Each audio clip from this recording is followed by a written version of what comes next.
केस लहराएगा कमरिया का कोना जल्दी जगमगाएगा निक लागे ना नियतिया तुहार बस कोई चाहता न प्यार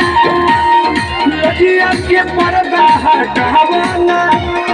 मनवा में का बतावाना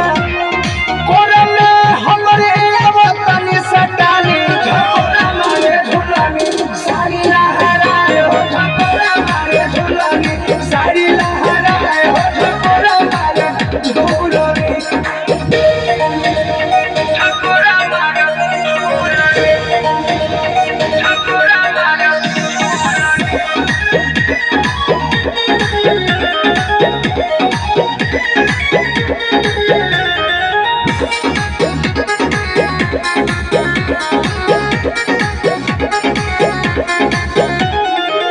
सुहाना मौसम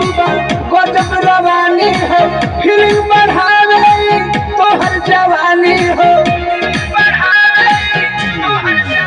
ऐसन भइल बाटे पहली बार बस में ना जवानी हमार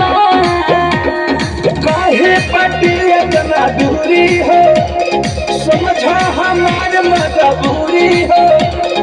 और महेंद्र के बात माना बबुल झकोरा मारे